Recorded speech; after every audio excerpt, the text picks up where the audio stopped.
दिव्य जननींकर अपार करुणारू एभली स्वतंत्र विरल कार्यक्रम को जो मैंने आयोजन करिसेंती सेमानंकु मोर अंतरर हृदय आंतरिक कृतज्ञता ज्ञापन करुछि तथा श्रीमांकर पवित्र जन्ममासरे आजिर 22 दिवसीय पाठचक्र उपस्थित दिव्य जीवन अहिंसु अपा भाई मानक आंतरिक प्रणाम जनाउछि। एही पाठचक्र रे आजिर एही पाठचक्र रे सक्रिय भाव अंशग्रहण करिथिबा कुनी भौणी श्रीमयी, भाई अविनाश, भाई सानू, कुनी भौणी राजलक्ष्मी, भौणी अभिलिप्सा को बहुत सारा श्रद्धा शुभेच्छा भल पाइबा जनाउछि एवं एही पाठचक्र को समस्त को स्वागत करुछि। अत्यंत सुंदर आलोचनार विषय वस्तु मध्य हाजिर रही जो कार्यक्रम टी दीर्घ 21 दिन धरी चली आज 22 दिवस रे आमे उपनीत होइछु। मांकर विभिन्न विषय को नहीं जो आलोचना होछि था निश्चित रूपे आम बड़ मानक पई मध्य अत्यंत प्रेरणादायी कथा जे हमर कुनी भाई भौणी माने एथिरे आलोचना रे भाग नउछंती विभिन्न कार्यक्रम को परिचालना करूछंती। तेणु आमे निश्चित रूपे एई कार्यक्रम आजिर पाठचक्र को आमे समस्ते निरवतार सहित चेतनार सहित मांकर उपस्थिति को आवाहन करी आजिर कार्यक्रम को आमे आगु को नबा। सर्वप्रथमे मो कुनी भौणी श्रीमयी को अनुरोध करुछि से दुर्गा स्तोत्र आवृत्ति करिवो। श्रीमयी।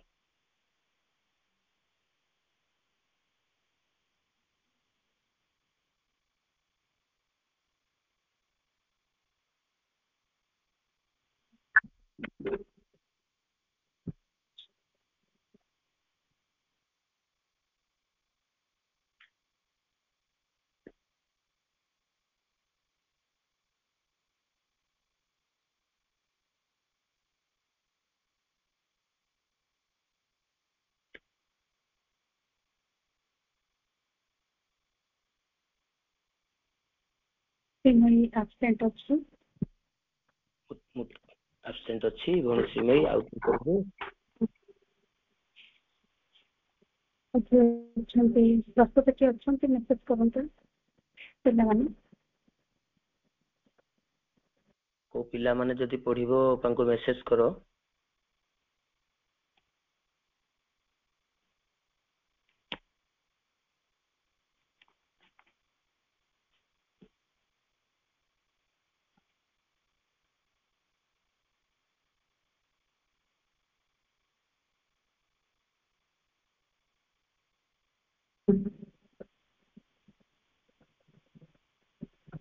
अविनाश राव तमे दुर्गा स्तोत्र भी पाठ करो तापरे पढिबो।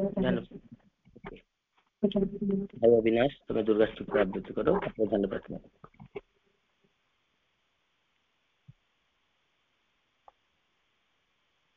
अनम्यूट करो मिसे।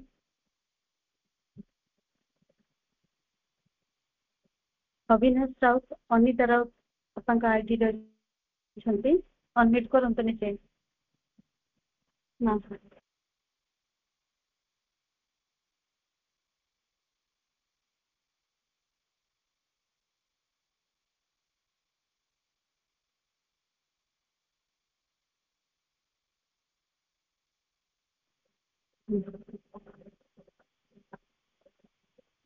अनिता राउत नीचे अनम्यूट करंतु अपा कोन अनम्यूट करंतु ना। वंदे मातरम। ऑनलाइन रे जोग देथिबा समस्त अपभाई मानकु मोर हृदय और अंतरु प्रणाम। फेब्रुआरी 22 1914 शैशवरे जेतेबेले मोर बयस 13 वर्ष होइतिला प्राय 1 वर्ष धरी प्रतिदिन रात्रि मु बिछଣା धरिबा मात्रे मोर मने होतिला मु जेपरि मो शरीर रु बाहरी आसी सीधा ऊपर को उठी जाउछि। घर और शहर को अतिक्रम करी बहु ऊर्ध्व को उठी जाउछि। सेतेबेले देखुतिली मु पिंधिछि मोटार आहुरी लंब कोटिया अपूर्व सुंदर सुनार पोशाक।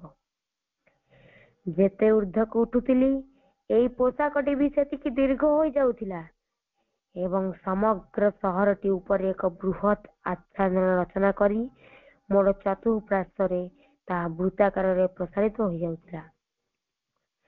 तापरे मु देखुतिली ଚତୁର୍ଦିଗରୁ ଲୋକମାନେ ଆସୁଛନ୍ତି। ଆବାଳ ବୃଦ୍ଧ ବନିତା, ଅସୁସ୍ଥ ଓ ଅସୁଖୀ ବହୁ ଲୋକ, ସେମାନେ ସେଇ ପ୍ରସାରିତ ପରିଚ୍ଛଦ ତଳେ ସମବେତ ହୋଇ ସେମାନଙ୍କ ଦୁଃଖ ଦୁର୍ଦ୍ଦଶା ଓ ବେଦନାର କଥା ଜଣାଇ ସାହାଯ୍ୟ ଭିକ୍ଷା କରୁଥିଲେ। ପ୍ରତ୍ୟୁତ୍ତରରେ ସେଇ ନମନୀୟ ଓ ଜୀବନ୍ତ ପୋଷାକଟି ଦୀର୍ଘ ହୋଇ ସେମାନଙ୍କ ଭିତରୁ ପ୍ରତ୍ୟେକ ବ୍ୟକ୍ତିଙ୍କ ଆଡକୁ ପ୍ରସାରିତ ହୋଇ ଯାଉଥିଲା ଏବଂ ସେମାନଙ୍କୁ ସ୍ପର୍ଶ କରିବା ମାତ୍ରେ ସେମାନେ ସାନ୍ତ୍ୱନା ପାଉଥିଲେ, ସୁସ୍ଥ ହୋଇ ଉଠୁଥିଲେ ଏବଂ ପୂର୍ବାପେକ୍ଷା ଅଧିକତର ସୁଖୀ ଓ ସବଳ ହୋଇ ସେମାନଙ୍କ ଶରୀର ମଧ୍ୟରେ ପୁନଃ ପ୍ରବେଶ କରୁଥିଲେ। ମୋ ପାଇଁ ଏହାଠାରୁ ଅଧିକ ସୁନ୍ଦର ଓ ଅଧିକ ଆନନ୍ଦର ବିଷୟ ଆଉ କିଛି ନଥିଲା। ରାତ୍ରିର ଏହି କର୍ମଟି, ଯାହା ମୋର ଯଥାର୍ଥ ଜୀବନ ସ୍ୱରୂପ ଥିଲା, ତୁଳନାରେ ଦିନର ସମସ୍ତ କାର୍ଯ୍ୟ ଶୁଷ୍କ, ନିରସ ଓ ନିଷ୍ପ୍ରାଣ ମନେ ହେଉଥିଲା।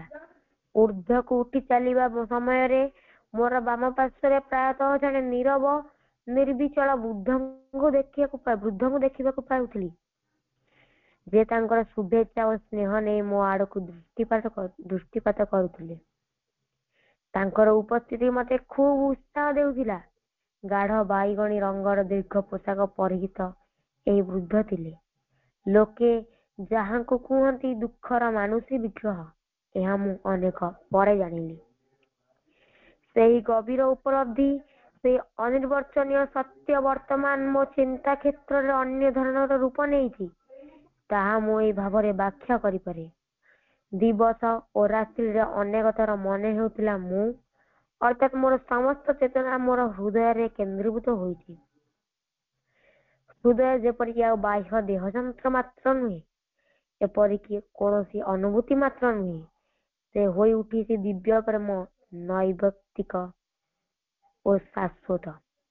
ଏହି ପରମ ପ୍ରେମରେ ପରିଣତ ହୋଇ ମୁଁ ଅନୁଭବ କରେ ସମଗ୍ର ପୃଥିବୀର ସର୍ବବସ୍ତୁର ହୃତ୍କେନ୍ଦ୍ରରେ ମୁଁ ରହିଛି।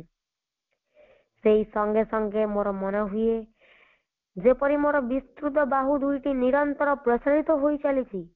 ବିଶ୍ୱଠାରୁ ବିଶାଳତର ମୋର ବକ୍ଷରେ ସକଳ ଜୀବଙ୍କୁ ସଂହତ, ଶ୍ରେଣୀବଦ୍ଧ ଓ ନିମଜ୍ଜିତ କରି ଅସୀମ ସ୍ନେହରେ ଘେରି ରଖିଛି। ବାକ୍ୟ ସବୁ ଦୁର୍ବଳ ଓ ଅକ୍ଷମ। ହେ ଦିବ୍ୟ ପ୍ରଭୁ, ବୁଦ୍ଧିର ଭାଷାନ୍ତର ବରାବର ଶିଶୁର ଚପଳତା ମାତ୍ର, କିନ୍ତୁ ମୋର ଆସ୍ପୃହା ନିରନ୍ତର ତୋ ଆଡକୁ ଚାଲିଛି। ବସ୍ତୁତଃ ତତେ ପ୍ରକାଶ କରିବା ପାଇଁ ମୋର ଏହି ଦେହ ଏହି ଅପୂର୍ଣ୍ଣ ଆଧାରରେ ଯେ ରହିଛି, ସେ ତ ତୁ, ଏକମାତ୍ର ତୁ। ସମସ୍ତ ଜୀବ ଯେପରି ତୋର ଜ୍ଞାନ ଦୀପ୍ତିର ଶାନ୍ତିରେ ସୁଖୀ ହୁଅନ୍ତୁ।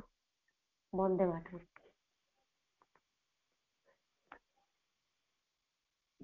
ଧନ୍ୟବାଦ ଭାଇ ଅବିନାଶ। ଅପା ଦୁର୍ଗା ସ୍ତୋତ୍ର କେହି ପଢିବେ ନା ମନ୍ତ୍ରମୟୀ ସାବିତ୍ରୀ କି ଯିବା?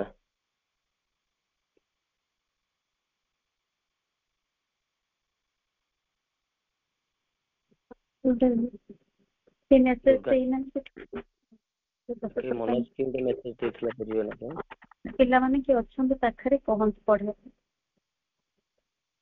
କେହି ନାହାନ୍ତି, ମୁଁ ତାହେଲେ ପଢି ଦଉଛି ଆଉ।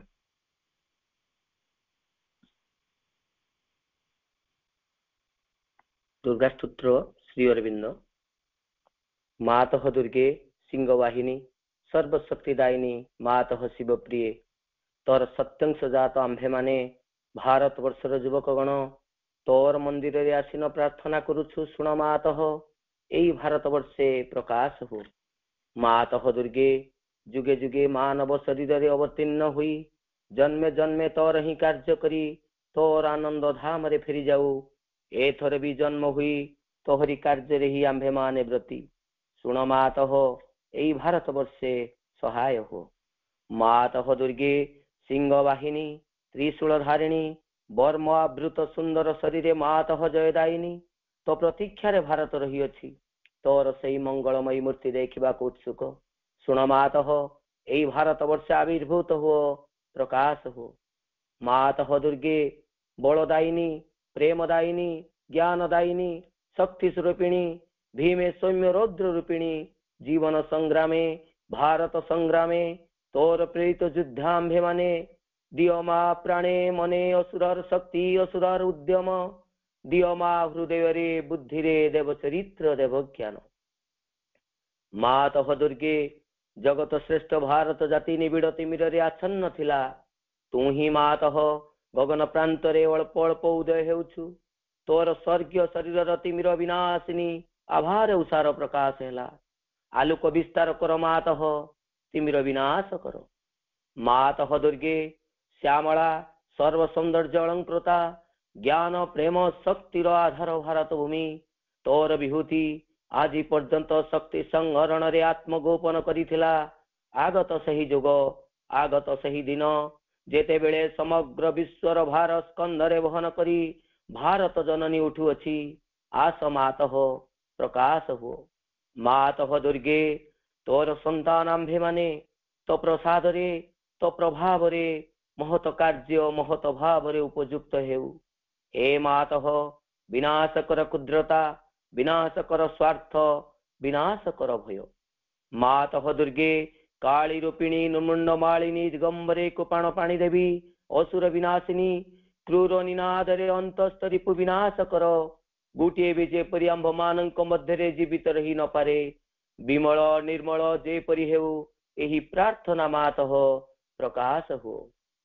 ମାତଃ ଦୁର୍ଗେ ସ୍ୱାର୍ଥ ଭୟ କ୍ଷୁଦ୍ରାଶ୍ରୟତାରେ ମ୍ରିୟମାଣ ଭାରତ, ହେ ମାତଃ ଆମ୍ଭମାନଙ୍କୁ ମହତ୍ କର, ମହତ୍ ପ୍ରୟାସୀ କର, ଉଦାର ଚେତା କର, ସତ୍ୟ ସଂକଳ୍ପ କର, ଯେପରି ଆଉ ଅଳ୍ପାସୀ ନିଶ୍ଚେଷ୍ଟ ଅଳସ ଭୟଭୀତ ନ ହେଉ। ମାତଃ ଦୁର୍ଗେ ଯୋଗ ଶକ୍ତି ବିସ୍ତାର କର, ଆମେ ହିଁ ତୋର ପ୍ରିୟ ଆର୍ଯ୍ୟ ସନ୍ତାନ।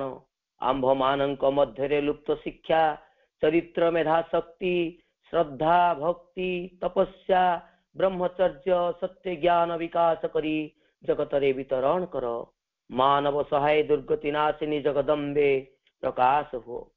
ମାତଃ ଦୁର୍ଗେ ଅନ୍ତଃସ୍ତରିପୁ ସଂହାର କରି ବାହାରର ବାଧା ବିଘ୍ନ ନିର୍ମୂଳ କର। ବଳଶାଳୀ ପରାକ୍ରମୀ ଉନ୍ନତ ଚେତାର୍ଯ୍ୟ ଜାତି ଭାରତର ପବିତ୍ର କାନନେ, ଉର୍ବର କ୍ଷେତ୍ରେ, ଗଗନ ସହଚର ପର୍ବତ ତଳେ, ପୂତ ସଲିଳା ନଦୀ ତୀରେ ଏକତା ପ୍ରେମ ସତ୍ୟ ଶକ୍ତି ଶିଳ୍ପ ସାହିତ୍ୟ ବିକ୍ରମ ଜ୍ଞାନରେ ଶ୍ରେଷ୍ଠ ହୋଇ ନିବାସ କରୁ। ମାତୃଚରଣରେ ହାଇଁ ପ୍ରାର୍ଥନା ପ୍ରକାଶ ହୁଅ। ମାତଃ ଦୁର୍ଗେ ଆମ୍ଭମାନଙ୍କ ମଧ୍ୟରେ ଯୋଗ ବଳରେ ପ୍ରବେଶ କର। ଆମ୍ଭେମାନେ ହୋଇ ଉଠିବୁ ତୋର ଯନ୍ତ୍ର, ଅଶୁଭ ବିନାଶୀ ତରବାରୀ, ଅଜ୍ଞାନ ତିମିର ବିନାଶୀ ପ୍ରଦୀପ। ହେ ମାତଃ ଭାରତର ଯୁବକଗଣଙ୍କର ହିଁ ବାସନା ପୂର୍ଣ୍ଣ କର। ଯନ୍ତ୍ରୀ ହୋଇ ଯନ୍ତ୍ର ଚଳାଅ, ଅଶୁଭ ହନ୍ତ୍ରୀ ହୋଇ ତରବାରୀ ଘୁରାଅ, ଜ୍ଞାନ ଦୀପ୍ତି ପ୍ରକାଶିନୀ ହୋଇ ପ୍ରଦୀପ ଧର, ପ୍ରକାଶ ହୁଅ। ମାତଃ ଦୁର୍ଗେ ତତେ ପାଇଲେ ଆଉ ବିସର୍ଜନ କରିବୁ ନାହିଁ। ଶ୍ରଦ୍ଧା ଭକ୍ତି ପ୍ରେମର ଡୋରରେ ବାନ୍ଧି ରଖିବୁ। ଆସ ମାତଃ ଆମ୍ଭମାନଙ୍କ ମନ ପ୍ରାଣ ଶରୀରରେ ପ୍ରକାଶ ହୁଅ। ବୀର ମାର୍ଗ ପ୍ରଦର୍ଶିନୀ ଆସ, ଆଉ ବିସର୍ଜନ କରିବୁ ନାହିଁ। ଆମ୍ଭମାନଙ୍କ ସମଗ୍ର ଜୀବନ ହେଉ ନିରବଚ୍ଛିନ୍ନ ମାତୃପୂଜା। ଆମ୍ଭମାନଙ୍କର ସକଳ କାର୍ଯ୍ୟ ଅବିରତ ପବିତ୍ର ପ୍ରେମମୟ ଶକ୍ତିମୟ ମାତୃସେବା ବ୍ରତ ହେଉ। ଏହା ହିଁ ପ୍ରାର୍ଥନା ମାତଃ ଭାରତରେ ଆବିର୍ଭୂତ ହୁଅ, ପ୍ରକାଶ ହୁଅ, ପ୍ରକାଶ ହୁଅ, ପ୍ରକାଶ ହୁଅ। କୁନି ଭାଇ ସାନୁ ମନ୍ତ୍ରମୟୀ ସାବିତ୍ରୀ ଆବୃତ୍ତି କରିବେ। Sanu. Good evening all of you. My name is Sanu. Mahakavya Savitri, Canto 2, The Adoration of the Divine Mother. At the head she stands of birth, in toil and faith. In their slow round the cycles turn to her call. Alone her hands can change time's dragon base.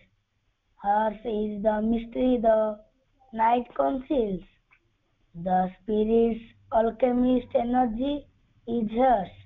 She is the golden bridge, the wonderful fire.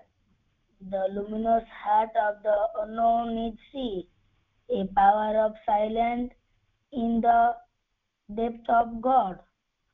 She is the force, the invisible word, the magnet of our difficult ascent, the sun from which we kindle all our sun, the light that leans from the unrealized best, the joy that beckons from the impossible, the might of all that never yet came down.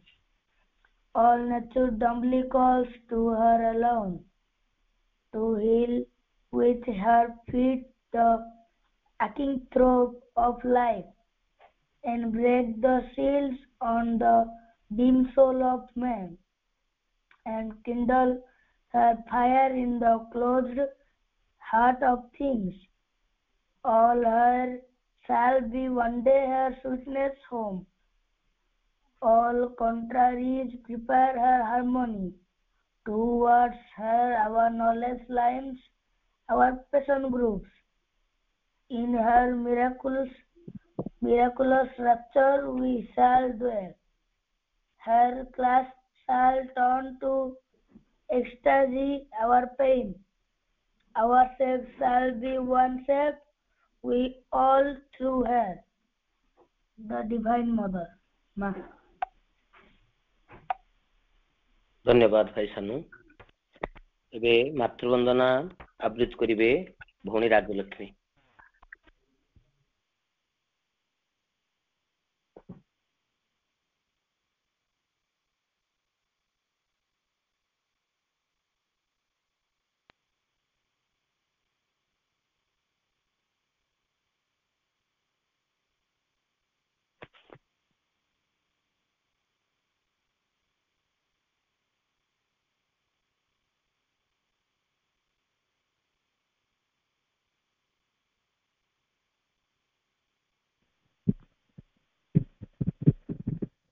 Start करंतु सुगेलिपा भौणी राजलक्ष्मी एबे मातृवंदना गान करिवे।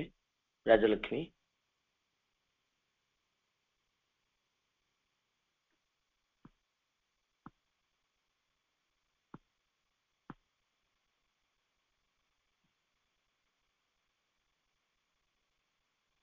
राजलक्ष्मी उपा नहीं कि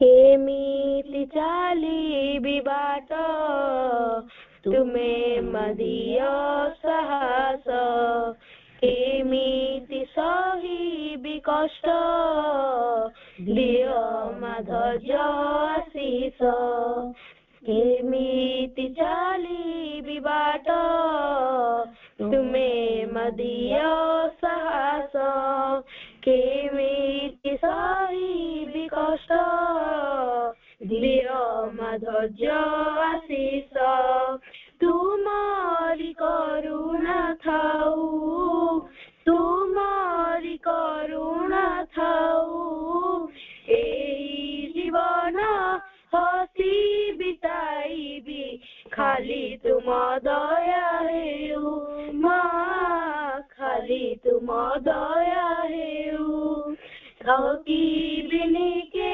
बेहारी बिनी केबे माँ मु तुम संतान दुख करिबिनी हरि करिबिनी सदा संतोष मन थकी बिनी केबे हरि बिनी केबे माँ मु तुम संतान दुख करिबिनी हरि करिबिनी सदा संतोष मन आसिले आसु बतास की झड़ आसिले आसु बतास की झड़ डरिबिनी मुकाको खाली तुम दया हेउ माँ खाली तुम दया हेउ केमिति चालिबि बाट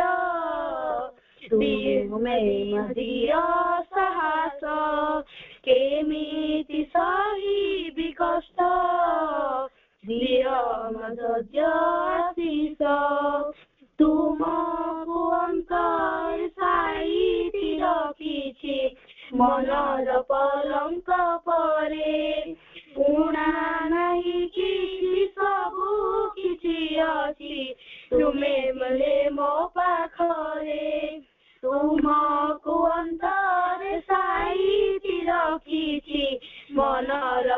ଶଙ୍ଖ ପରେ ଉଣା ନାହିଁ କିଛି ସବୁ କିଛି ଅଛି ତୁମେ ଥିଲେ ମୋ ପାଖରେ ହତାଶ ହେବି କାହିଁକି ମାଗୋ ହତାଶ ହେବି କାହିଁକି ମାଗୋ ଯାହା ମୋର ତୁମେ ସବୁ ମା ଖାଲି ତୁମ ଦୟା ହେଉ ମା ଖାଲି ତୁମ ଦୟା ହେଉ କେମିତି ଚାଲିବି ବାଟ ତୁମେ ମା ଦିଅ ସାହସ କେମିତି ସହିବି କଷ୍ଟ ଦିଅ ମା ଧୈର୍ଯ୍ୟ ଆଶିଷ କେମିତି ଚାଲିବି ବାଟ ତୁମେ ମା ଦିଅ ସାହସ କେମିତି ସହିବି କଷ୍ଟ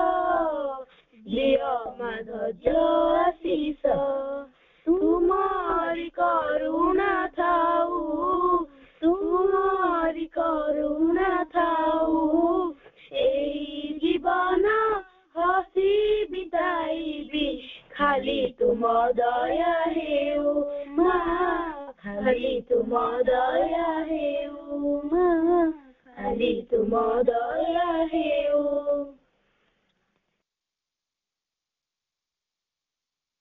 ଧନ୍ୟବାଦ ଭଉଣୀ ରାଜଲକ୍ଷ୍ମୀ।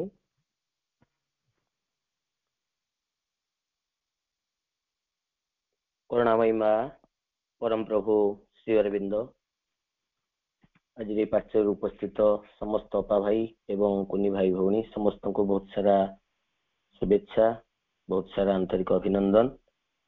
आज जो विषय वस्तु आलोचना हवाको जाउछि कोनी भौणी आलोचना करिवे अभिलिप्सा the mother's relationship with matter जड़ वस्तु सहित मांकर संपर्क जामे बहुत वस्तु को व्यवहार करूछु वस्तुर व्यवहार करिवार शैली किपरि हेबा उचित माँ निजे दिव्य जननी व्यवहार करी हमको देखै दैछंती जे आमे गुटे वस्तु को किभଳି व्यवहार करिबा वस्तु प्रति हमर व्यवहार किपरि रहिबो आमे जेभଳି गुटे छोट बेलु समस्त जानिछे कोन से को वस्तुटे जदि गुडरे बाजी जाए ताको आमे प्रणाम करू बड़ माने कोंती टिके जुहार हे पड़ विष्णुटे कहि दे नले कोन गुटे नम टिके करि दे कारण ता भितरे गुटे बहुत पुराना काल रे मध्य गुटे जड़ वस्तु मध्य रे भगवान करो उपस्थिति कथा को सेटी मध्य सुराक रही सर्वदं खलिदं ब्रह्मरे मध्य से कथाटी रही तेबे आसंता आमे समस्ते सुनिबा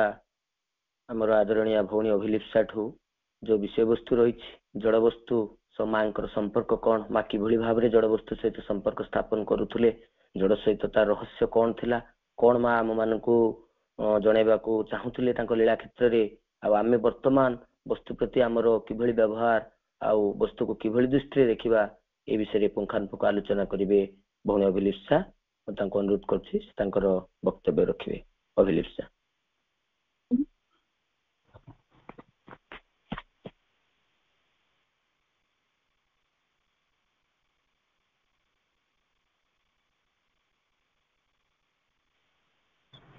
करुणामयी माँ परम प्रभु श्री अरविंद एठारे उपस्थित थिबा मोर समस्त मातृप्रेमी गण को मोर अंतररु प्रणाम। आज मो माँ को सहित जड़र संपर्क विषय किछि कहबाकू एठारे उपस्थित। प्रथम बुझिबा दरकार जड़ कौन जड़ जार प्राण शक्ति अछि एवं से जे कोनोसी प्रतिक्रिया भी देखाए नाही जड़ भितरे शक्ति निहित अछि। वैज्ञानिक दृष्टि देखिले गोटे परमाणु भितरे इलेक्ट्रॉन और प्रोटॉन अछि जहा प्लस माइनस जदि से प्लस माइनस को अलग कर दिया जाए ताहले से कार्यक्रम हेबो एवं जे पर्यंत से दुईटी को अलग कर दिया जाए नहीं से कार्यक्रम हेबो नहीं। ठीक सेही परि जड़ हम चतुर्पार्श्व जहा सब अछि ताहा हेउछि जड़। उदाहरण स्वरूप जल वायु पवन मृत्तिका इत्यादि। जड़ हेउछि हमर शिक्षार गंताघर जेपरि पहाड़ आमको असीम धैर्यर शिक्षा दिए ଝରଣା କୁଳୁକୁଳୁ ନାଦ ହୋଇ ସମସ୍ତଙ୍କ ତୃଷା ମେଣ୍ଟାଇବା ଶିକ୍ଷା ଦିଏ। ମାଟି ଆମର ଅଳି ଅର୍ଦ୍ଦଳି ସବୁ କଷ୍ଟ ସହିବାର ଶିକ୍ଷା ଦିଏ। ସମୁଦ୍ର ଯେକୌଣସି ଜିନିଷ ନେଇଥାଏ ତାହା ପୁଣି ଆଣି ଫେରାଇ ଦିଏ, ତାହା ଶିକ୍ଷା ଦିଏ। ଏବଂ ଆକାଶ ଅସୀମ ଓ ବିଶାଳ ହେଲେ ମଧ୍ୟ ସେ ନତମସ୍ତକ ହୋଇ ମାଟି ମାଆକୁ ସଦା ସର୍ବଦା ସାହାଯ୍ୟ କରିବାର ଶିକ୍ଷା ଦିଏ।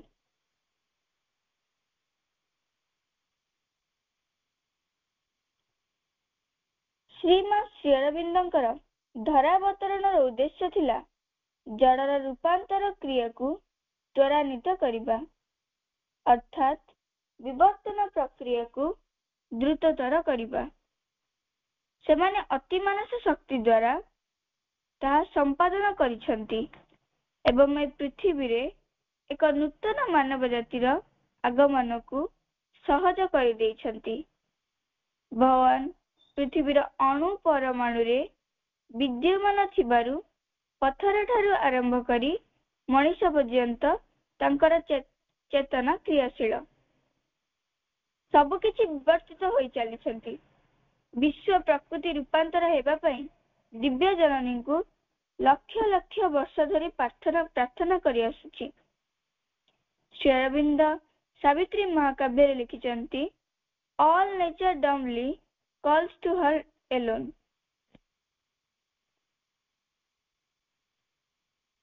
ଶ୍ରୀ ଅରବିନ୍ଦଙ୍କ ମତାନୁସାରେ ବିଚିତ୍ରତା ମଧ୍ୟରେ ଅଖଣ୍ଡତା ଓ ଅନେକତ୍ୱ ମଧ୍ୟରେ ଏକତ୍ୱ ହିଁ ଏହି ବିଶ୍ୱ ଜଗତର ମୌଳିକତା।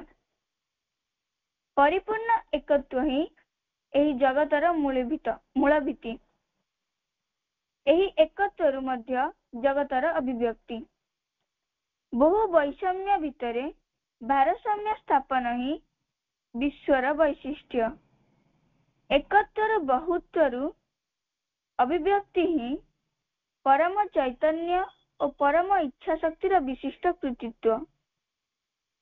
ପରମ ଚିତ୍ ଶକ୍ତିର ଗୋଟିଏ ଶେଷ ସୀମାନ୍ତରେ ଜଡ଼ ଥିଲା ବେଳେ ଅନ୍ୟ ଗୋଟିଏ ସୀମାନ୍ତରେ ଥାଏ ଚିନ୍ମୟ ସତ୍ତା। ଦୁହେଁ ବହିଃଦୃଷ୍ଟିରେ ପରସ୍ପର ଠାରୁ ଭିନ୍ନ ଜଣାପଡ଼ନ୍ତି, ମାତ୍ର ଅନ୍ତର୍ଦୃଷ୍ଟିରୁ ଦେଖିଲେ ଦୁହେଁ ପ୍ରକୃତରେ ପରସ୍ପର ଠାରୁ ଅଭିନ୍ନ ଦେଖାଯାନ୍ତି। ବାସ୍ତବରେ ଜଡ଼ ହେଉଛି ଚିନ୍ମୟ ସତ୍ତାର ରୂପ ଓ ଚିନ୍ମୟ ସତ୍ତା ହେଉଛି ଜଡ଼ର ଆତ୍ମା। କେହି କାହାକୁ ଛାଡ଼ି ରହିପାରନ୍ତି ନାହିଁ। ତେବେ ଏକଥା ଯଥାର୍ଥ ଯେ ଦୁଇଟି ମଧ୍ୟରେ ବ୍ୟବହାରିକ କ୍ଷେତ୍ରରେ ପାର୍ଥକ୍ୟ ରହିଛି। ଜଡ଼ଠାରୁ ଚିନ୍ମୟ ସତ୍ତା ପର୍ଯ୍ୟନ୍ତ ଆରୋହଣ ଧର୍ମୀ ବହୁ ସୋପାନ ରହିଛି। ଜଡ଼ କହିଲେ ମାଟି, ଗୋଡ଼ି, ପଥରକୁ ଆମେ ବୁଝିବା ନାହିଁ। ଏହା ସହିତ ପ୍ରାଣ ସତ୍ତାର କିଛି ଅମାର୍ଜିତ ଅଂଶକୁ ମଧ୍ୟ ଜଡ଼ ବୋଲି କୁହାଯାଇପାରେ। ଦେହ ଭୂମିର ଜଡ଼ତା ଓ ମନ ଭୂମିରେ ଥିବା ଜଡ଼ତାକୁ ସ୍ଥୂଳତଃ ଦେଖି ହୁଏ ନାହିଁ କି ଛୁଇଁ ହୁଏ ନାହିଁ ମଧ୍ୟ। ଏହାକୁ ସୂକ୍ଷ୍ମ ଜଡ଼ ବୋଲି କହିଲେ ଅତ୍ୟୁକ୍ତି ହେବ ନାହିଁ। ଅବଶ୍ୟ ଏପରି ଏକ ଜଗତ ଅଛି ଯେଉଁଠାରେ ଜଡ଼ ନାହିଁ କି ଚୈତନ୍ୟର ଚଳଚଞ୍ଚଳତା ବି ନାହିଁ। ସେଠାରେ ବିଷୟୀ ଓ ବିଷୟ ଭିତରେ କୌଣସି ପାର୍ଥକ୍ୟ ନଥାଏ, ବରଂ ଏ ଦୁଇ କଥାକୁ ଅତିକ୍ରମ କରି ରହିଥାଏ ଆଉ ଏକ ବ୍ୟବହାରିକ ସତ୍ତା। ଜଡ଼ର ସ୍ଥିତି କଳ୍ପନା ମନ ଦ୍ୱାରା ସୃଷ୍ଟ ଓ ମାନସକୃତ। ବ୍ରହ୍ମ ହେଉଛନ୍ତି ଏହି ଜଗତର ସୃଷ୍ଟିର କାରଣ, ସ୍ରଷ୍ଟା ଓ ସୃଷ୍ଟିର ଉପାଦାନ ମଧ୍ୟ। ସ୍ରଷ୍ଟା ଓ ସୃଷ୍ଟିର ଉପାଦାନ ଏକ ହୋଇଥିବାରୁ ବ୍ରହ୍ମ ଓ ଜଡ଼ ଏକ ଓ ଅଭେଦ ବୋଲି ପରିକଳ୍ପିତ। ବ୍ରହ୍ମର ଅନୁପସ୍ଥିତିରେ ଜଡ଼ର ସ୍ଥିତି ନାହିଁ କି ଜଡ଼ର ଅନୁପସ୍ଥିତିରେ ବ୍ରହ୍ମଙ୍କର ଅଭିବ୍ୟକ୍ତି ନାହିଁ। ଅତଏବ ଜଡ଼ ହେଉଛି ବ୍ରହ୍ମଙ୍କର ଏକ ଆତ୍ମ ରୂପାୟନ। ଜଡ଼ ଭିତରେ ଈଶ୍ୱର ସତ୍ତା ବିଦ୍ୟମାନ ଓ ତାହା ଅନୁଭବ୍ୟ। ଶାଶ୍ୱତ ବ୍ରହ୍ମଙ୍କର ଏକ ବୈଭବ ରୂପେ ଜଡ଼ ପ୍ରକଟିତ। ଭୌତିକ ଭୂମି ଯଦି ଜଡ଼ର ଭୂମି ହୁଏ, ତେବେ ଆଧ୍ୟାତ୍ମିକ ଭୂମି ତାହାର ଓଲଟ ସ୍ଥାନରେ ଥିଲା ପରି ଜଣାପଡ଼େ। ଏଥି ନିମନ୍ତେ ଭୌତିକ ସଂସାରକୁ ଅସାର ମଣି ସାଧୁବର୍ଗ ଜନପଦରୁ ଦୂରକୁ ଚାଲି ଯାଉଥିଲେ ଅତୀତରେ। ଏହା ଏକ ସମାଧାନ ନୁହେଁ। ପଳାୟନ କେବେ ହେଲେ ବିଜୟର ଚିହ୍ନ ନୁହେଁ। ଜଡ଼ ଭିତରେ ଯେଉଁ ଅସଲ ଗଣ୍ଠିଟି ରହିଛି ତାକୁ ଫିଟାଇବା ବରଂ ବିଜୟର ସ୍ମାରକୀ। ଜଡ଼ ପ୍ରତି ଏପରି ପଳାୟନବାଦୀ ମନୋଭାବରୁ ଦୁଃଖ, ଯନ୍ତ୍ରଣା, ମୃତ୍ୟୁ ଓ ଅସହାୟତାର ସୃଷ୍ଟି। ମନର ସଂକୀର୍ଣ୍ଣତା ଓ ପ୍ରାଣର ଅପୂର୍ଣ୍ଣତା ଏହାର ଫଳଶ୍ରୁତି। ଆଧ୍ୟାତ୍ମିକତାର ପ୍ରାପ୍ତି ଆଶାରେ ଜଣେ ସବୁ ଛାଡ଼ି ପ୍ରାଣଶକ୍ତି ଓ ମନଃଶକ୍ତିର ବିରୁଦ୍ଧରେ ବିଦ୍ରୋହ କରି ମୁକ୍ତି କାମନା କରୁଥାଏ, ତେବେ ତାହା ତା ନିଜ ପାଇଁ ଏକ ପନ୍ଥା ହୋଇପାରେ। ମାତ୍ର ଏହି ପନ୍ଥା ସମ୍ପୂର୍ଣ୍ଣତାର ପନ୍ଥା ନୁହେଁ। ଏହା ଆଂଶିକ ଅର୍ଥାତ୍ ଏକ ଦିଗଦର୍ଶୀ।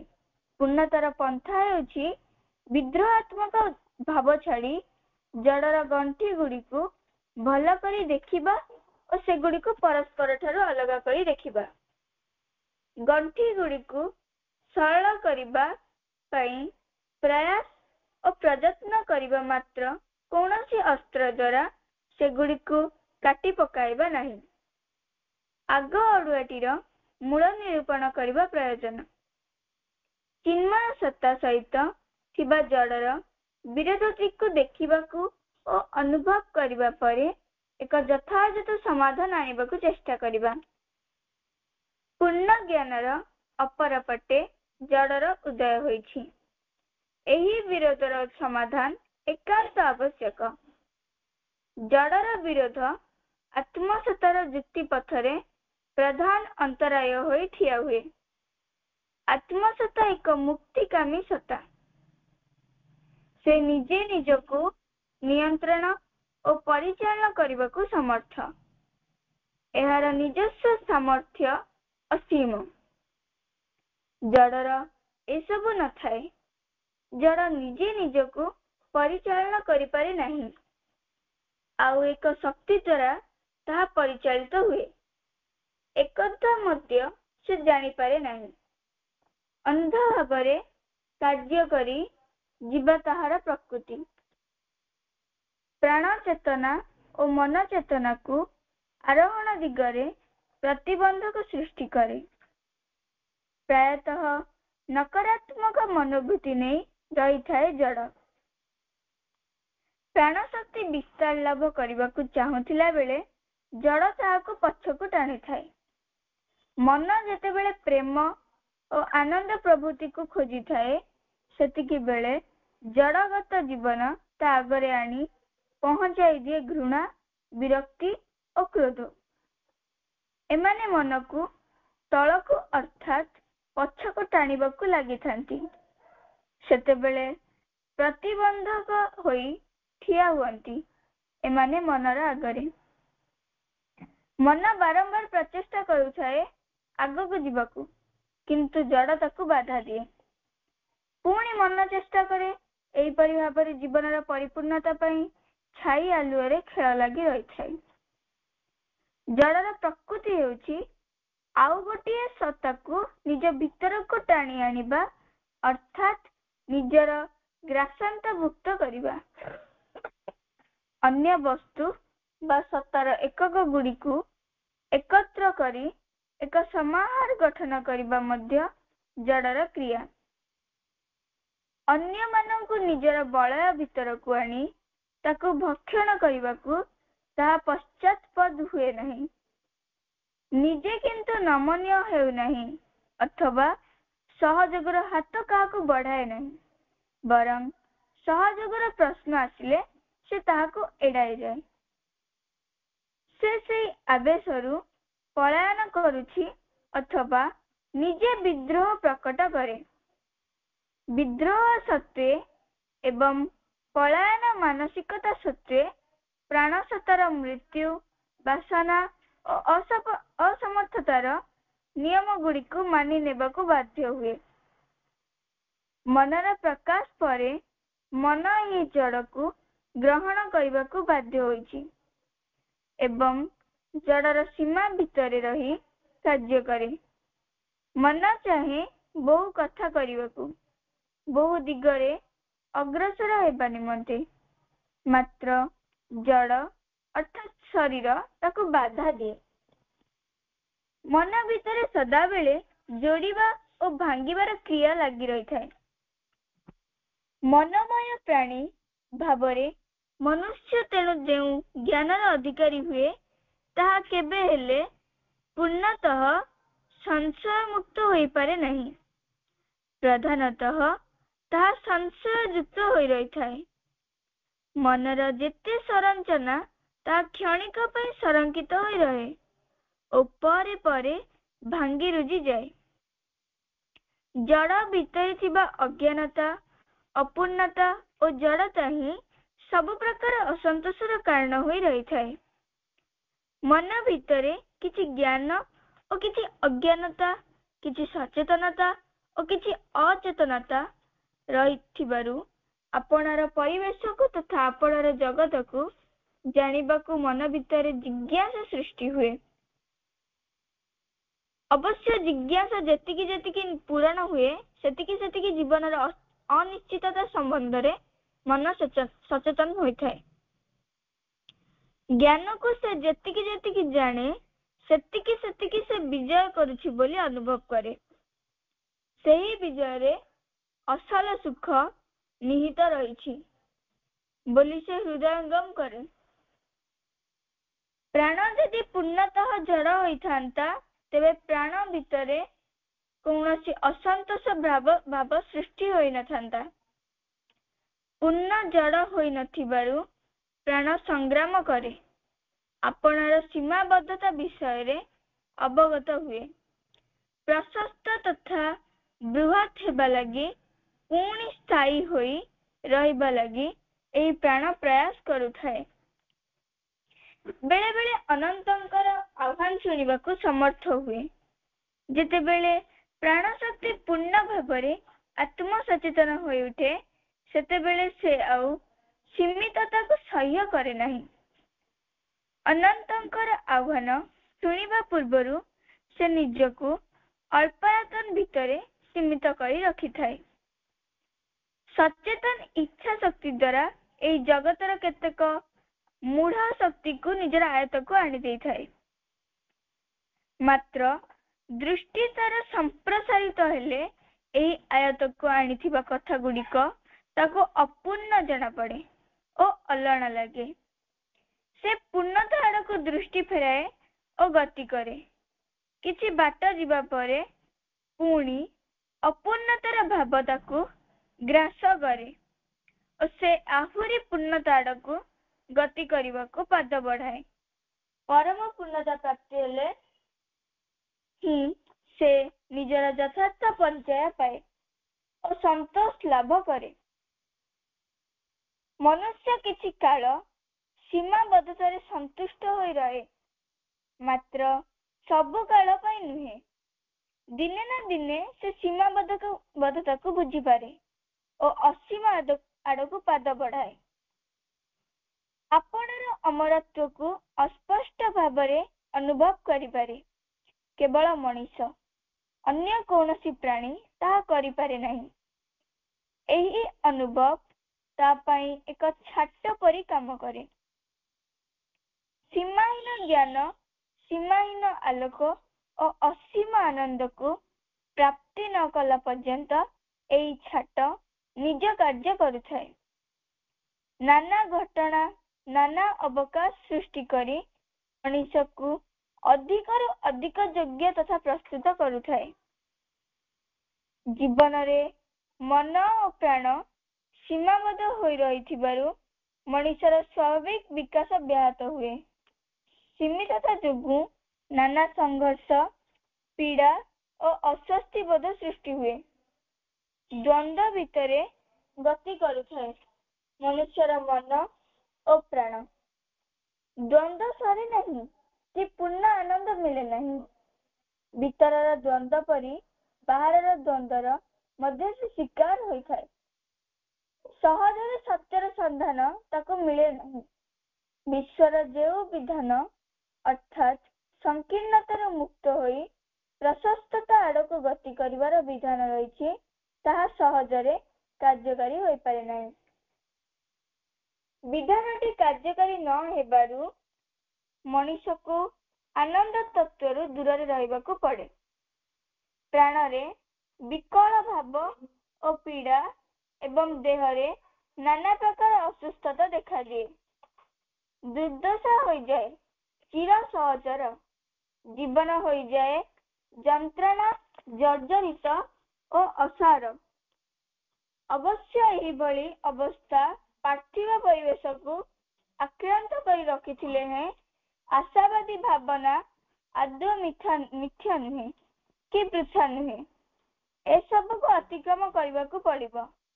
ସୀମାକୁ ଅତିକ୍ରମ କଲେ ହିଁ ଅସୀମର ରାଜ୍ୟ ଦିଶିବ। ନିରାଶାକୁ ଅତିକ୍ରମ କଲେ ହିଁ ଆଶାର ଶ୍ୟାମଳ ଭୂମି ଦିଶିବ। ସଂକୀର୍ଣ୍ଣତାକୁ ଅତିକ୍ରମ କଲେ ହିଁ ପ୍ରସାରତାର ପରିବ୍ୟାପ୍ତି ଅନୁଭୂତ ହେବ। ଏଥିରେ ସନ୍ଦେହର ଅବକାଶ ନାହିଁ। ଶ୍ରୀ ଅରବିନ୍ଦଙ୍କ ମତରେ ବର୍ତ୍ତମାନ ପର୍ଯ୍ୟନ୍ତ ମନୁଷ୍ୟକୁ ଜାତି, ଧର୍ମ, ବର୍ଣ୍ଣ ଭେଦରେ ମନ ହିଁ ଶାସନ କରୁଛି। ମନ ଏକ ବିଭାଜନକାରୀ ସତ୍ତା। ତାର ମୂଳ ଓ ମୁଖ୍ୟ କ୍ରିୟା ହେଉଛି ବିଭାଜନ। ବ୍ୟକ୍ତିର ଦୃଷ୍ଟିକୋଣକୁ ଖଣ୍ଡ ଖଣ୍ଡ କରିଦିଏ ଏହି ମନ। ସାମଗ୍ରିକ ପରିକଳ୍ପନା, ସାର୍ବଜନୀନ ଉପସ୍ଥାପନା କ୍ଷେତ୍ରରେ ଏହି ମନ ହିଁ ପ୍ରତିବନ୍ଧକ ହୁଏ।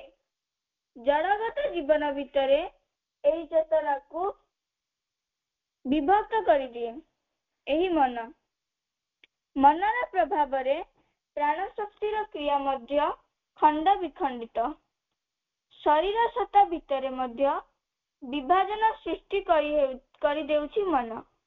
ଜୀବନକୁ ସମଗ୍ର ରୂପରେ ପ୍ରକଟିତ ହେବାକୁ ନ ଦେଇ ବିଭାଜିତ ରୂପ ଦେବାରେ ମନର ଭୂମିକା ସର୍ବାପେକ୍ଷା ଅଧିକ ଗୁରୁତ୍ୱପୂର୍ଣ୍ଣ। ଜଡ଼ ଭିତରେ ବନ୍ଦୀ ହେବା ସହିତ ଆପଣା ଭିତରେ ଆପଣଙ୍କୁ ବନ୍ଦୀ କରି ରଖିଛି ଏହି ମନ। ମନକୁ ବିଶ୍ୱ ଜଗତର ଆଧାର ସ୍ୱରୂପ ବୋଲି ଏପର୍ଯ୍ୟନ୍ତ ମାନିବାକୁ ହେଉଛି।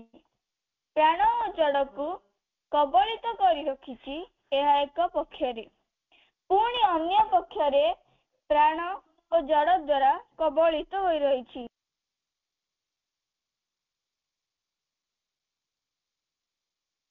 ଅନ୍ୟ ଦିଗରୁ ଦେଖିଲେ ଜଡ଼ ଭିତରେ ପ୍ରାଣ ଓ ପ୍ରାଣ ପରେ ମନର ସ୍ଥିତି ଘଟିଛି। ଏହି ମନସତ୍ତାର ସ୍ଥିତି ଅତ୍ୟନ୍ତ ସୂକ୍ଷ୍ମ, ଅନନ୍ତ ପରମ ଦିବ୍ୟ ସତ୍ତା। ପରମ ଦିବ୍ୟ ଜ୍ଞାନର ଜାଗତିକ ପରିପ୍ରକାଶର ସମ୍ୟକ ସୂଚନା ମନକୁ ଆଧାର କରି ପରିକଳ୍ପନା କରାଯାଇପାରେ। ଅନ୍ୟ ପ୍ରକାରେ କୁହାଯାଇପାରେ ଯେ ଦିବ୍ୟ ଚେତନା ବିବର୍ତ୍ତନ ପଥରେ ଗତି କରେ। ପ୍ରଥମେ ନିଜକୁ ଜଡ଼ ରୂପେ, ପରେ ପ୍ରାଣ ରୂପେ ଏବଂ ପରେ ମନ ରୂପେ ପ୍ରକାଶ କରିଛନ୍ତି। ମନ ପରେ ଯେଉଁ ପ୍ରକାଶ ସବୁ ହେବ ତାହା ଆତ୍ମ ସଂଗୁପ୍ତ ହୋଇ ରହିଛି। ଏକଥା ଯୁକ୍ତିଯୁକ୍ତ ଓ ପ୍ରାସଙ୍ଗିକ ଯେ ଅଚେତନାରୁ ଯେଉଁ ଆପାତ ଚେତନା ପର୍ଯ୍ୟନ୍ତ ଉତ୍ତରଣ ପ୍ରକ୍ରିୟା ସଂଗଠିତ ହୋଇଛି, ସେହି ପ୍ରକ୍ରିୟା ଏଇଠାରେ ଅଟକି ଯିବ ନାହିଁ। ପ୍ରକ୍ରିୟାଟି ଅଗ୍ରଗତି କରିବ ହିଁ କରିବ, ଆଉ ଏକ ମହତ୍ତର ଚେତନାର ପ୍ରକାଶ ହେବ ହିଁ ହେବ। ଏହିପରି ପ୍ରକାଶର କେତେ ପରବର୍ତ୍ତୀ ପର୍ଯ୍ୟାୟରେ ଅତିମାନସର ଆବିର୍ଭାବ ହେବ। ଅତିମାନସର ପ୍ରଭାବରେ ସେତେବେଳେ ମନ, ପ୍ରାଣ ଓ ଶରୀର ପ୍ରଭାବିତ ହେବ। ଏହି ପ୍ରଭାବିତ ମନକୁ ପ୍ରାଣ ଓ ଶରୀର ଯେତେବେଳେ ବିଶ୍ୱ ପ୍ରକୃତିର ଏକ ଯଥାର୍ଥ ଗତିଶୀଳ ପରିଣାମ ରୂପେ ପ୍ରକଟିତ ହେବ, ଆଲୋଚ୍ୟ ଅତିମାନସ ସତ୍ତା ମନର ବିଭକ୍ତିକରଣ କ୍ରିୟାକୁ ପରିବର୍ତ୍ତନ କରିଦେବ। ପ୍ରାଣକୁ ମଧ୍ୟ ତାର ବିଭକ୍ତ ସ୍ୱଭାବରୁ ବିମୁକ୍ତ କରିଦେବ। ପ୍ରାଣକୁ ବହୁ ଭାବରେ ବିସ୍ତାରିତ କରିଦେବା ସହିତ ଅପଖଣ୍ଡତାର ଅଭିମୁଖୀ କରାଇବ। ଶରୀରକୁ ଜରା ଓ ଯନ୍ତ୍ରଣା ଓ ମୃତ୍ୟୁର କବଳରୁ ମୁକ୍ତ କରାଇବ। ଦିବ୍ୟ ଚିତ୍ ଶକ୍ତିର ଏକ ପ୍ରୟୋଜନୀୟ କ୍ରିୟାତ୍ମକ ମାଧ୍ୟମ ଭାବରେ ବ୍ୟବହାର କରାଇବ, ସେତେବେଳେ ମନ ଦିବ୍ୟ ଚେତନାର ଏକ ବଳିଷ୍ଠ ମାଧ୍ୟମ, ପ୍ରାଣ ମଧ୍ୟ ଦିବ୍ୟ ଚେତନାର ଏକ ବଳିଷ୍ଠ ମାଧ୍ୟମ ରୂପେ ଆବିର୍ଭୂତ ହେବ। ଆତ୍ମା ଯେପରି ଅମୃତତ୍ୱର ଅଧିକାରୀ ହୋଇ ରହିଛି, ସେହିପରି ରହିବାରେ କୌଣସି ଅସୁବିଧା ହେବ ନାହିଁ। ମନ ହୋଇଯିବ ଦିବ୍ୟ ମନ, ପ୍ରାଣ ହେବ ଦିବ୍ୟ ପ୍ରାଣ ଏବଂ ଶରୀର ଏହି ଦିବ୍ୟତ୍ୱରେ ଅଭିଷିକ୍ତ ହୋଇ ହେବ ଦିବ୍ୟ ଶରୀର। ଏକଥା ଆମକୁ ଅସମ୍ଭବ ବୋଲି ବୋଧ ହୋଇଥିଲେ ମଧ୍ୟ ଦିନେ ନା ଦିନେ ଯଥାର୍ଥ ବୋଲି ପ୍ରତିପାଦିତ ହେବ। ଏହା ହିଁ ଦିବ୍ୟ ପରମଙ୍କର ଇଚ୍ଛା। ସେହି ଇଚ୍ଛା ପୂରଣର ସାଧନା ହେବ ମନ, ପ୍ରାଣ ଓ ଶରୀର। ମୁଁ ଏବେ ଗୋଟେ ଗପ କହିବି। ଶ୍ରୀମା ଯେତେବେଳେ ପୃଥିବୀରେ ଉପସ୍ଥିତ ହେଲେ, ତାଙ୍କ ଚାରି ପାଖରେ ଥିବା ଜୀବଜନ୍ତୁ ଓ ଜଡ଼ ପଦାର୍ଥ ଜାଗ୍ରତ ହୋଇ ଉଠୁଥିଲେ। ଯେପରି ଥରେ ମା ପିଆନୋ ବଜାଉଥିଲେ, ପିଆନୋ ବଜାଇବା ବନ୍ଦ କରିଦେବାରୁ ଗୋଟେ ବେଙ୍ଗ କ୍ୱାକ୍ କ୍ୱାକ୍ ଶବ୍ଦ କରି ମାଙ୍କୁ ଅନୁରୋଧ କଲା ଆଉ ଥରେ ପିଆନୋ ବଜାଇବାକୁ।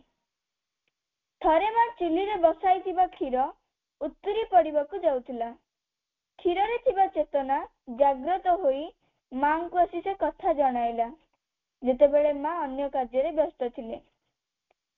ଜାପାନରେ ଥିବା ସମୟରେ ମା ବଗିଚାରେ ବାଇଗଣ ତୋଳୁଥିବା ସମୟରେ ଯେଉଁ ବାଇଗଣ ସବୁ ଖାଇବା ଯୋଗ୍ୟ ହୋଇଥିଲେ, ସେମାନେ ମାଙ୍କୁ ଡାକୁଥିଲେ, ମତେ ନିଅ, ମତେ ନିଅ। ଶ୍ରୀ ଅରବିନ୍ଦ ଆଶ୍ରମର ଜଣେ ସାଧକ ରାତିରେ ବାଲ୍ଟିରେ ପାଣି ଭର୍ତ୍ତି କରି ରଖିଥିଲେ। ସେ ବାଲ୍ଟି ଯାଇ ମାଙ୍କୁ ଅଭିଯୋଗ କଲା ଯେ ରାତି ସାରା ସେ ଶୀତରେ ଥରୁଛି। ଏବେ ଆଉ ଗୋଟିଏ ଗପ। ଶ୍ରୀମା କୁହନ୍ତି, ଯେଉଁ ସବୁ ଜଡ଼ ପଦାର୍ଥ ଗୁଡ଼ିକୁ ଆମ୍ଭେମାନେ ବ୍ୟବହାର କରୁ, ସେଗୁଡ଼ିକର ଯତ୍ନ ନ ନେବା ଅଚେତନତା ଓ ନିର୍ବୋଧତାର ପରିଚୟ। କାରଣ ପ୍ରତ୍ୟେକ ଦ୍ରବ୍ୟ ଏକ ସଚେତନ ସତ୍ତା। ସେମାନେ ଯତ୍ନ ଓ ପ୍ରେମ ଚାହିଁଥାନ୍ତି। 50 ବର୍ଷ ତଳର ଏକ ଘଟଣା। ପଣ୍ଡିଚେରୀରେ ପହଞ୍ଚି ଦେଖନ୍ତି ତାଙ୍କ ହାତ ବାକ୍ସଟିର ଚାବିକାଠି ହଜିଯାଇଛି। ସେଥିମଧ୍ୟରେ କ୍ଷୌର, ପ୍ରସାଧନ ସାମଗ୍ରୀ, ଗାମୁଛା, ସାବୁନ ଇତ୍ୟାଦି ଆବଶ୍ୟକୀୟ ଦ୍ରବ୍ୟ ଗୁଡ଼ିକ ଥାଏ। ସେ ଯାଇ ରଙ୍ଗକୁ ଅନୁରୋଧ କଲେ, ଜଣେ ତାଲା ଭାଙ୍ଗି ପାରୁଥିବା ଲୋକଙ୍କୁ ତାଙ୍କୁ ଚିହ୍ନାଇ ଦେବା ପାଇଁ। ସାଧକ ଜଣକ ତାଙ୍କୁ ଆଶ୍ରମ ଆଟଲିୟର ପାଖକୁ ପଠାଇଦେଲେ। ସେଠାରେ ଥିବା ସାଧକ ଶ୍ରୀମାଙ୍କ ଅନୁମତି ପାଇଲେ ସେହି କାର୍ଯ୍ୟଟିକୁ ସମ୍ପାଦନ କରିପାରିବେ ବୋଲି କହିଥିଲେ। ଏପରି ଗୋଟିଏ ଛୋଟ କାର୍ଯ୍ୟ ପାଇଁ ଶ୍ରୀମାଙ୍କୁ ବ୍ୟସ୍ତ କରିବାକୁ ମନରେ ଆଶଙ୍କା କରିଥିଲେ। ସେତେବେଳେ ଏହିପରି ଗୋଟିଏ ତାଲା ଚାବିର ଦାମ ମାତ୍ର 4 ଅଣା ଥାଏ। କିନ୍ତୁ ତାଙ୍କ ନିକଟରେ ଅନ୍ୟ ଉପାୟ ନଥାଏ। ସେ ବାଧ୍ୟ ହୋଇ ନଳିନୀଦାଙ୍କୁ ଅନୁରୋଧ କଲେ, ଦାଦା ହାତ ବାକ୍ସଟିକୁ ତାଙ୍କ ନିକଟରେ ରଖିଦେଇ କିଛି ସମୟ ବ୍ୟବଧାନରେ ଆସି ନେଇଯିବା ପାଇଁ କହିଲେ। ଫେରି ଆସନ୍ତେ ତାଙ୍କୁ ବାକ୍ସଟିକୁ ନେଇ ଆଟଲିୟର ଯିବା ନିମନ୍ତେ ନିର୍ଦ୍ଦେଶ ମିଳିଲା। ମନେ ମନେ ଭାବିଥିଲେ, ଯାହା ହେଉ ମୁହୂର୍ତ୍ତକ ସମୟ ମଧ୍ୟରେ ତାଲା ଭଙ୍ଗା କାର୍ଯ୍ୟଟି ସମ୍ପନ୍ନ ହୋଇଯିବ। କିନ୍ତୁ ସେଠାରେ ତାଙ୍କୁ ଆରାମରେ ବସିବାକୁ କୁହାଗଲା। ସାଧକଟି ବାକ୍ସଟିର ଗୋଟିଏ ନୂଆ ଚାବି ତିଆରି କରିବାର ପ୍ରଚେଷ୍ଟାରେ ଲାଗିଗଲେ। ଭୟଙ୍କର ଆଉ ଧୈର୍ଯ୍ୟ ନଥାଏ। ସାଧକଟି ବିଭିନ୍ନ ଚାବି ବାହାର କରି ଖୁବ୍ ଧୀର ସ୍ଥିର ଓ ସାବଧାନତା ସହ କାର୍ଯ୍ୟଟି କରୁଥାନ୍ତି। ବହୁ ପରୀକ୍ଷା ପରେ ଗୋଟିଏ ଚାବି ଲାଗିଗଲା। ସେ ସେଇ ଚାବିଟିକୁ ଉହାରେ ଘଷି ଘଷି ଠିକ୍ କଲେ ଓ ବାକ୍ସଟିର ତାଲାରେ ଲଗାଇ ଦେଖନ୍ତେ ତାଲାଟି ଖୋଲିଗଲା। ଭାବିଲେ, ଯାହା ହେଉ କାମଟି ସରିଗଲା ଓ ସେ ଏବେ ଚାଲିଯିବେ। ପରନ୍ତୁ ସାଧକ ଜଣକ ଚାବିଟିକୁ ବାହାର କରି ଆହୁରି ଭଲ ଭାବରେ ଘଷାଘଷି କଲେ। ଭଙ୍କୁ ଆଉ କିଛି ସମୟ ଅପେକ୍ଷା କରିବାକୁ କହି ତାହାର ଅନ୍ୟ ଏକ ଚାବି କରିବାକୁ ଲାଗିଲେ। ଏଥିରେ ଭଙ୍କର ଧୈର୍ଯ୍ୟଚ୍ୟୁତ ହେଲା। ସେ କହିଲେ, ଏପରି ଏକ ଖୁବ୍ କମ୍ ଦାମର ତାଲା ପାଇଁ ଏତେ ପରିଶ୍ରମ କରିବାର ଆଉ ଆବଶ୍ୟକତା ନାହିଁ। କିନ୍ତୁ ସାଧକ ଜଣକ କହିଥିଲେ, ମାଙ୍କ ନିର୍ଦ୍ଦେଶ ଅଛି, ତାଲାଟିକୁ ଜୋର ଜବରଦସ୍ତ ଆଦୌ ଖୋଲିବା ନାହିଁ। ତାଲାଟି ଖୋଲିଗଲା ପରେ ଭବିଷ୍ୟତ ବ୍ୟବହାର ନିମନ୍ତେ 2ଟି ଚାବି ତିଆରି କରିଦେବ। ସାଧକଟି ଭଙ୍କ ଆଡକୁ ବିଜୟପୂର୍ଣ୍ଣ ସ୍ମିତ ହାସ୍ୟ ବଦନରେ ଚାହିଁ କହିଥିଲେ, ମୁଁ କଣ ମାଙ୍କର ନିର୍ଦ୍ଦେଶ ବ୍ୟତୀତ ଅନ୍ୟ କିଛି କରିପାରିଥାନ୍ତି? ଦିନେ ସକାଳେ ଶ୍ରୀମା ରାଖାଲ ବୋସକୁ ଶୀଘ୍ର ଅରୋଭିଲ ମାତୃ ମନ୍ଦିରକୁ ଯିବା ପାଇଁ ଡକାଇ ନିର୍ଦ୍ଦେଶ ଦେଲେ। ତାଙ୍କୁ କୁହାଗଲା, ସେଠାରେ ଥିବା ବର ଗଛଟି ବହୁ ଦୁଃଖରେ ପଡିଛି। ମାତୃ ମନ୍ଦିର ନିକଟରେ ପହଞ୍ଚି ରଖାଲାତ ଦେଖନ୍ତି କେତେକ ବେଖାତରିଆ ଶ୍ରମିକ ପୂର୍ବ ସନ୍ଧ୍ୟାରେ କାମ ସରିବା ଯିବା ସମୟରେ ସେମାନଙ୍କର ଦା ଗୁଡିକ ବରଗଛଟିର ଗଣ୍ଡିରେ ମାରିଦେଇ ଚାଲି ଯାଇଛନ୍ତି। ତତ୍କ୍ଷଣାତ୍ ରଖାଲାତ ଗଛରେ ମରାଯାଇଥିବା ଦା ଗୁଡିକ ଓପାଡ଼ି ବାହାର କରି ଦେଇଥିଲେ। ଏହା ହେଉଛି ଅରବିଲ୍ର ବରଗଛ।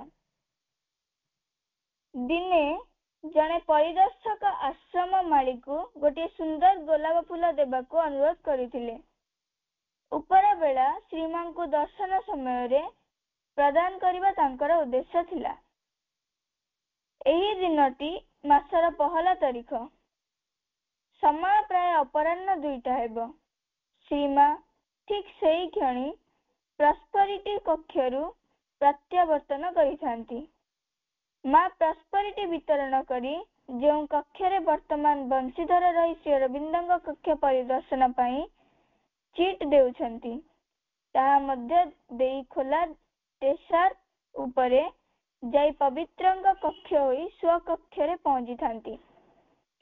ଶ୍ରୀମାଙ୍କ ସହ ନଳିନୀଦା ଓ ଅମୃତା ମଧ୍ୟ ସହଗାମୀ ଥିଲେ।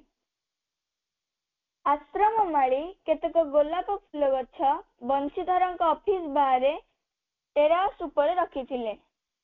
ମାଳିଟି ସିଟ୍ ଉପରେ ଚଢି ଗୋଲାପ ଫୁଲ ଗଛ ନିକଟକୁ ଯାଇ ଫୁଲଟି କାଟିବାକୁ ଉଦ୍ୟତ।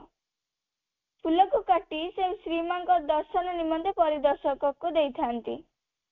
ଶ୍ରୀମା ଉତ୍ତର ଦିଗରେ ଥିବା ବାରଣ୍ଡା ମଧ୍ୟ ଦେଇ ଯାଉଥିଲେ। ସେଠାରୁ ମାଳିଟିକୁ ଆଦୌ ଦେଖିହେବ ନାହିଁ। ହଠାତ୍ ଶ୍ରୀମା ଦ୍ରୁତ ଗତିରେ ପଦଚାରଣ କରି ଦ୍ୟୁମାନଙ୍କର ଟେରାସ ଉପରେ ଆସି ମାଳିକୁ ଠକ୍ ଫୁଲଟିକୁ କାଟିବାକୁ ଯାଉଥିବା ସମୟରେ ପାଟି କରି କହିଲେ, କାଟନା କାଟନା। ଏପରି ଘଟଣାରେ ନଳିନୀଦା ଓ ଅମୃତା ଏକବାରେ କାବା ହୋଇ ଯାଇଥାନ୍ତି।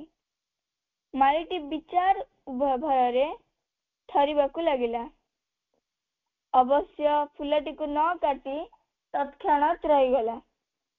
ପରେ ଶ୍ରୀମା ବୁଝାଇ କହିଲେ, ଫୁଲଟିର ଆତ୍ମା ମୋ ନିକଟକୁ ଆସି ତାକୁ ରକ୍ଷା କରିବା ପାଇଁ ପ୍ରାର୍ଥନା କରିଥିଲା। ମା କହିଥିଲେ, ଫୁଲଗୁଡିକ କେବଳ ସକାଳ ପ୍ରହର ଅଥବା ସନ୍ଧ୍ୟା ପ୍ରହରରେ କାଟିବା ଉଚିତ। ସେଗୁଡିକ ଗରମ ସମୟରେ କାଟିଲେ କଷ୍ଟ ହୁଏ। ଆଉ ଗୋଟିଏ ଦିନକର ସକାଳର କଥା।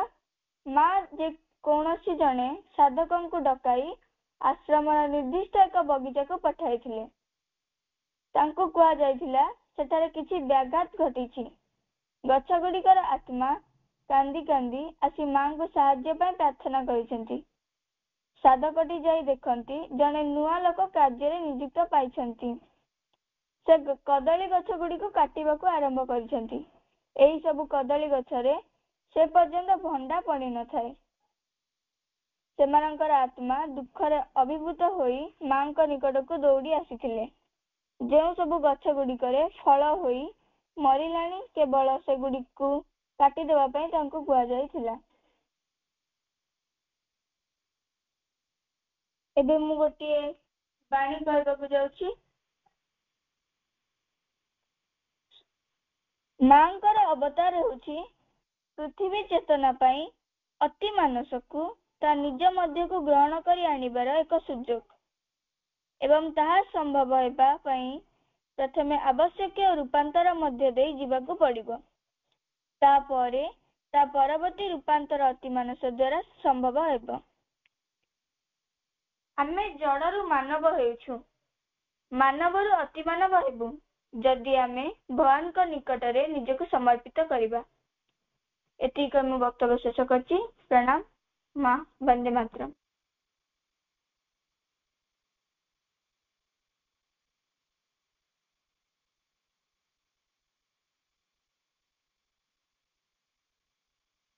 आदरणीय भौणी अभिलिप्सा अत्यंत सुंदर भावरे मांकर जड़ वस्तु सहित संपर्क को पुंखानुपुंख आलोचना कले। से दुईटी दिग को गुरुत्व देले। गोटे जड़र सृष्टि जे किभली भावरे सच्चिदानंद निज जड़ मध्य को प्रवेश कले एवं जड़ मध्यरु किभली भावरे जड़ चेतनारू प्राण प्राणरू मन मनरू अति मन एवं अति मनरू एबे अतिमानस चेतना आड़े अतिक्रम करिवो सेई कथा को से पुंखानुपुंख भावरे आलोचना कले। केमिति जड़टी परिवर्तन होबा को चाहे नाही, जेमिति कि माकोचनी शरीर परिवर्तन विमुखता को सब बेले भल पाए, मनटी तार जो अभ्यास अभिरुचि को से सब बेले जाबुड़ी धरे, प्राणटी सब बेले तार जिद्दी ता अहं भितरे लागी रहे, ता पछरे से जो इनर्सिया ताको सब बेले टाणु थाए। से सेउटु उत्तीर्ण करी आलोचना कले मनर सेई उच्च मन आलोकित मन एवं संबोधि मन देई जेते बेले मनटी उठे अधिमानस एवं अतिमानस स्तर रे पहुंचीबो, से मनटी भाबिबो जे मु पूर्णता हेई पारु नाही, मते पूर्णतार दिगरे जीवाको पड़े एवं सेठी अतिमान शक्ति अर्थात चैत्र स्तर रे से कामटी संपूर्ण होई पारिबो। जो प्रक्रिया रे हम माने चालिछु गोटे दिग से आलोचना कले। आउ एक दिगरे मानकर स्थूल वस्तुर जो व्यवहार आमे समस्ते विभिन्न स्टोरी माध्यम से किछि कहिले आमे समस्ते भी जानिछे माँ किभली वस्तु को भल पाउथिले। एबे भी आमे जो माने मांकर रूम को जाउथिबा मांकर केते वस्तु सुंदर भाबरे सजे रखा जेबे। तो मांकर जन्म दिवस गला जो माने पंडिचेरे थिबे बा आमे समस्ते तो प्राय मांकर रूम जाइथिबा, केते सुंदर भाबरे माँ प्रत्येक वस्तु को सजाड़ी साइति रखिचंती। माँ जेते बेले भारत को आसिले मार्च 29, 1914 ता पूर्व जेते बेले से प्रस्तुत होउथिले सेते बेले जड़ प्रति मध्य तांकर केते व्यवहार अत्यंत सौंदर्यमय थिला, केते कृतज्ञता ज्ञापन से जड़ को करुथिले एवं से कहउथिले एई वस्तु गुडी को जा हाथ रे पड़िबो से केते कोमल भाबरे या को व्यवहार करिवो सेति पई से भगवान को प्रार्थना करुथिले। तन माँ प्रत्येक स्थिति रे एई जड़ कथा को बाह्यगत व्यवहार को गुरुत्व देउथिले। प्रथम तो जो कथा आलोचना कला अभिलिप्सा जे से जो सच्चित आनंद समय भी हो सारी आम रखा निश्चित निश्चित समय रे गोटे मिनिट भीतर मैं रखी जे से जो सच्चित आनंद जे स्वयं सच्चिदानंद माँ को बहुत समय प्रश्न पचार माँ आपण तो से सच्चिदानंद थिले पुणी एते जड़ चेतना को आसीबा पुणी विवर्तन लु पुणी निवर्तित हेबा पुणी विवर्तन दिगरे गोटे सब कौन माँ कहले it is a divine plan. यह हूँ गोटे दिव्यंकर प्लान। ए भगवान तांकर लीला डिवाइन प्ले दिव्य लीला रे ये सब कथा हुए। जेमिति कि आमे जानि समस्ते आलुकटी वर्तमान अंधकार रे परिणत होईछि, जीवनटी मृत्यु रे परिणत होईछि, आनंदटी वर्तमान जंत्रणा रे परिणत होईछि, सत्यटी वर्तमान मिथ्या रे परिणत होईछि। जो माँ कहले फुड सासेंट ऑफ असुर जोटा कि inconscient falsehood suffering and death ए चारोटी रे जो से माने अंश ग्रहण करी वर्तमान शासन करूछंती सीधासळक भाबरे मांकर दिव्य प्रेम वर्तमान ए जड़ मध्य को प्रवेश करिछि एवं तार परिवर्तन आवश्यकता थिला। से माँ स्थूल रूप से पृथ्वी अवतीर्ण कले कारण जड़ चेतना को स्थायी भाव में परिवर्तन पाई मांकर सीधा सड़क हस्तक्षेप आवश्यकता थिला एवं सेटा केवल दिव्य प्रेम द्वारा संभव जहाँ माँ करिसेंती आम मान को माँ देइसेंती एवं आमे मांकर से प्रेम को नहीं आगु को चलिबा।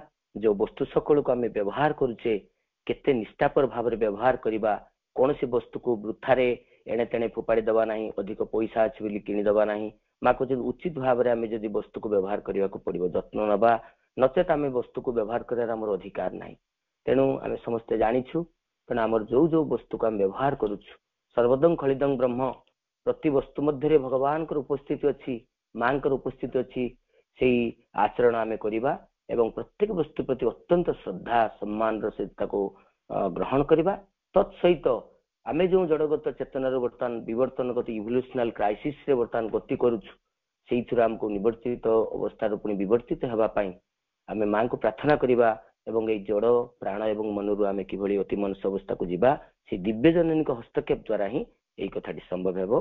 बहुत सुंदर भाव में भौणी कथा को आलोचना करिसेंती। ତେଣୁ ତାଙ୍କୁ ଅନ୍ତରରୁ ବହୁତ ସାରା ଭଲ ପାଇବା, ବହୁତ ସାରା କୃତଜ୍ଞତା, ବହୁତ ସାରା ଅନେକ ଶ୍ରଦ୍ଧା ଶୁଭେଚ୍ଛା ଜ୍ଞାପନ କରୁଛି ଏବଂ ଉପସ୍ଥିତ ସମସ୍ତ ଅପା ଭାଇ ମାନଙ୍କୁ ଆଜିର ଏଇ ପାଠଚକ୍ରରେ ଦୀର୍ଘ 1 ଘଣ୍ଟା ଧରି ଯେଉଁମାନେ ଉପସ୍ଥିତ ଅଛନ୍ତି ସମସ୍ତଙ୍କୁ ଅତ୍ୟନ୍ତ କୃତଜ୍ଞତା ତଥା ମାଙ୍କ ପାଖରେ ପ୍ରାର୍ଥନା ଯେ ଆମେ ସମସ୍ତେ ଏଇଭଳି ଯୋଉ ମହାନ କାର୍ଯ୍ୟ ଚାଲିଛି ଏଇ କାର୍ଯ୍ୟକୁ ଆହୁରି କେତେ ସୁଚାରୁ ରୂପେ ଆମେ କରିପାରିବା ଆଉ ବହୁତ ସୁନ୍ଦର ଭାବରେ ଯୋଉ ଅପା ଭାଇ ମାନେ ଏହାକୁ ଆୟୋଜନ କରିଛନ୍ତି ଦୀର୍ଘ 1 ମାସର କାର୍ଯ୍ୟକ୍ରମ ବହୁତ ପ୍ରେରଣାଦାୟୀ କାର୍ଯ୍ୟକ୍ରମ ଆହୁରି ଆଗକୁ ଏଇ କାର୍ଯ୍ୟକ୍ରମ ଯେତେ ଅଧିକ ହେବ ବହୁତ ଭଲ ଲାଗିବ। ଧନ୍ୟବାଦ। ସମସ୍ତଙ୍କୁ ଆନ୍ତରିକ ପ୍ରଣାମ। ବନ୍ଦେ ମାତରମ୍।